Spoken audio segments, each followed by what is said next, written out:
We've all had the experience of running out of gas when you're playing a solo or an improvisation. You're playing over a backing track, you're with a band, you're at a jam session, you take a solo and you sort of run out of gas and you're like, now what do I do, right? It's because the gas you're pouring in the tank is just your capability of recalling patterns, licks, scales. Here, the A minor pentatonic scale, that works here. And I know it in 5 positions and now I'm done, right? You've run out of gas because the gas you used was very limiting. It's just reliant on your capability of recalling patterns. What do you do? What do you do at that point when you're out of ideas and you're out of patterns you can recall? What's your next step? Hey, welcome back to the channel. My name's Chris. In this video, I'm going to share with you a musical construct that I used to start to develop my ability to phrase, to phrase musically, so that I could become less reliant on my capability of recalling patterns and scales. Musical phrasing, that idea, it's got a lot of elements to it. You've heard of stuff like, well, you want to deploy motifs and you want to use a call and response technique. And those are all correct, and that all works, and that's all part of it. But those ideas themselves rely on a core capability, which is, can you create and resolve musical tension at will? And in order to do that, you have to understand what you're doing. Once you have that, and you can build that capability, then you can apply motifs, and you can apply call and response, and you can go anywhere you want. But you're in control of the musical tension, and that's a big deal. That's a big deal. Let's get started. All right, here we go. So the chord progression we're thinking about here is A7 to D7. Just using that as sort of that's our jam session. That's our call to action. That's what we're going to be called on to solo over. There's a prerequisite here in that you have to be able to find the roots of these chords. So find all the A's, find all the D's, just be able to find them. If you can't do that, check this video out right here. That's the octaves video. So that sets up a scaffolding by which you can sort of familiarize yourself with the neck and get this scaffolding to be able to find a note you need. So if you're not really capable of doing that, go check that out and swing on back by. We'll just wait till you get back. 2,000 years later. Hey, welcome back. Now you can find all the notes. We're going to need that A note because we're in the key of A. We're not really in the key of A, but we're in the tonal center of A. It's 1-4 in the key of A. I'm going to just take you through my thought progression, my thought process. Let's say we're in a situation where I've got a solo. It's coming up in about 4 bars. Here's what I'm going to start thinking about. I'm not going to think about this. I already know that. I've got that in my back pocket. I can play the pentatonic scale if and when I need it. What I want to do right now is just analyze really quickly what I'm going to start thinking about. What do I want to say in my solo? I got A7 and I got D7. What do I know about these chords? Inside my sort of knowledge tank, I understand that these 2 chords have flat 7s in them. The flat 7 is inside each dominant chord, root 3, 5, flat 7, and the D. Right, I've got that. I understand it. Maybe you don't know that. Now it's inside your knowledge base. All dominant chords have a flat 7.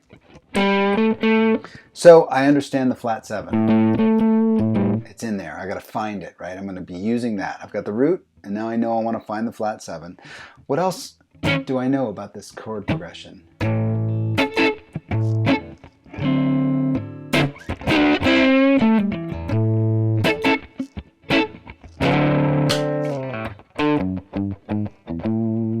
It sounds funky. It sounds sort of bluesy and funky, so I'm going to want to bring that flavor to it. Inside of my knowledge base, I already know that flavor, that funky sort of nasty bluesy flavor is in the flat 3. And bending, using that flat 3 to bend it towards the major third.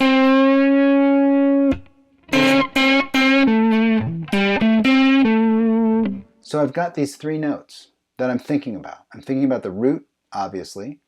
thinking about the flat 7 because these are dominant chords, and the feel of the song is making me feel like I'm going to want to start expressing that flat 3.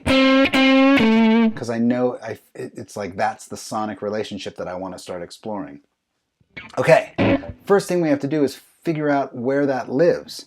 So here's the root. We're just going to be on A for a second. Here's our root. I'm here to tell you that forever, anytime, anywhere, on any planet, the flat 7 is always going to be a whole step below the root. Here's how we prove that out. 1, 2, 3, 4, 5, 6, 7, flat 7, root.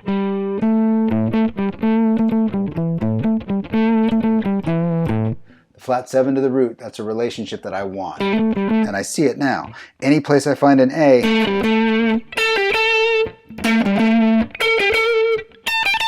I've got that flat 7 right below. Where's the minor third? Where's that flat 3? Turns out the flat 3 is a step and a half above the root. But it also exists really nicely on the next string up, here in this case the G string, on the 5th fret.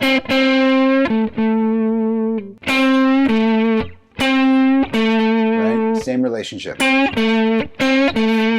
So I'm going to use this one because it's right here. Root, flat 7, root, flat 3, root. Right, there's my relationship. Let's take a minute and listen to these. Here's the A. Here's the flat 7.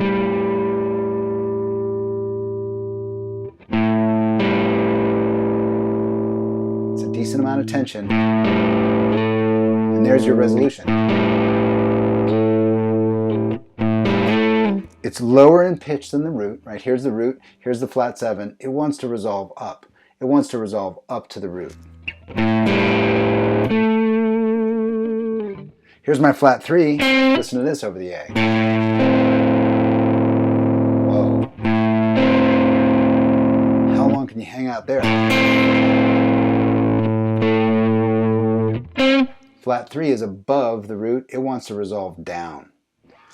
Flat 7 up, flat 3 down. So you've got this cool thing, these like gravitational fields that you're controlling all around the root, right? Something above the root to pull down to it, and something below the root to lift up to it. And that relationship happens anywhere I find an A. Watch that B string. Cool, so now we've got this.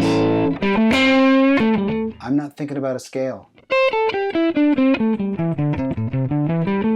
I'm going to use that if I have to, when I need to, when I want to, but right now,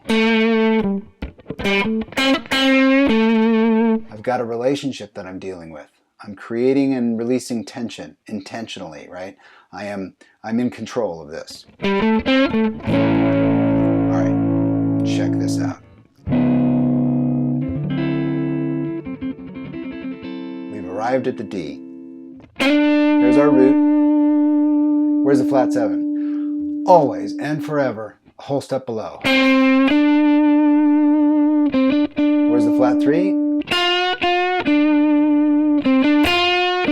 Because we're on the B string, it's tuned down, right?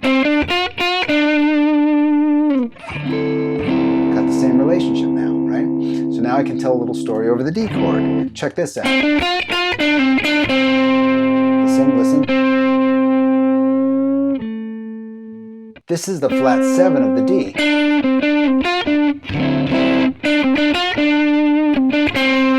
What? It's also the flat 3 of the A. This one just went from wanting to resolve up to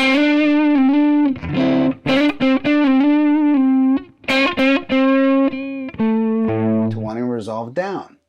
That note just told a different story when the chords changed, right? So I could stay on that note for the A, now get to the D, and the band will play A, and my relationship to this note and its relationship to the new tonal center will change. And I'm the one who's in control of this, right?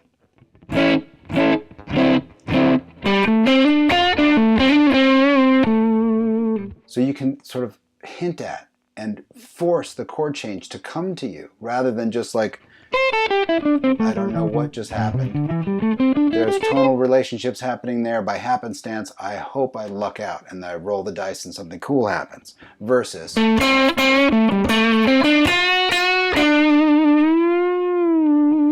I've got total control. Okay, one more example. Here's an A way up here. One of my favorite places to start a solo is the root on the B string. Check this out. Minor third above.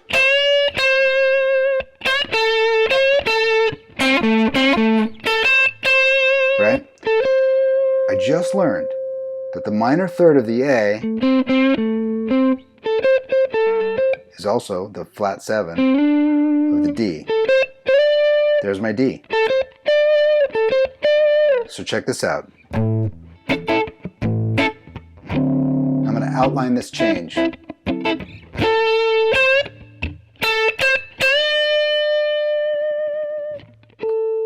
Root of the A, minor third.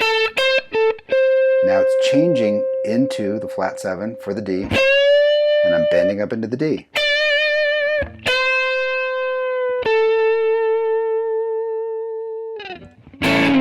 Okay, there it is. There's a relationship of the root to the flat 7 and the root to the minor third. And there's a, there's a relationship there and a mechanism to create and relieve tension. That was the bus I got on to get to Fraysville, right? And when I got off that bus at the station, I had the root and I had the flat 7 and I had the flat third, and I knew I could tell a story because I could hear it. And I knew when the chords changed how that relationship moved, right? And now, as a player, I'm making music, right? I'm not just making sound. And here's an example. Play the pentatonic scale.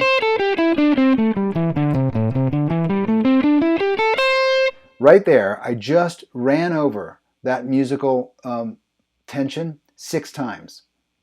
And I didn't take advantage of it once, right? And that's why that sounds so dry. If you listen to any video I do where I play the pentatonic scale, I always do this.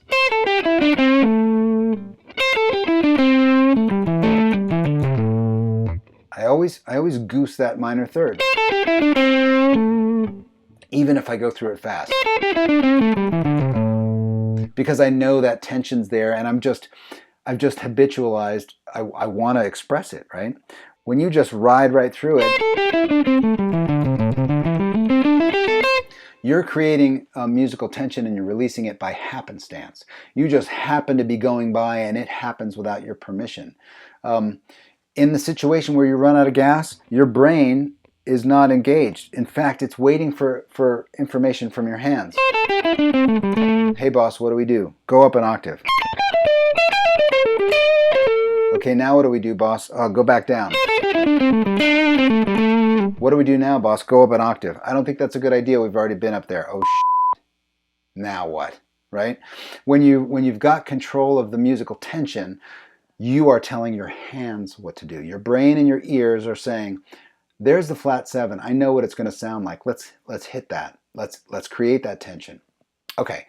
I'm rambling on now. I hope this is helpful. I've tabbed it all out. That's at Patreon if you'd like to grab those. Experiment with this relationship. Play it over a backing track and look at it and feel it and know it and see how you won't run out of gas. I promise you. You are in control of creating and destroying musical tension at will, and that never gets old. You never run out of ideas. All right. I hope this is helpful. It certainly was a breakthrough for me. And I hope it is for you too, and I'll see you next time.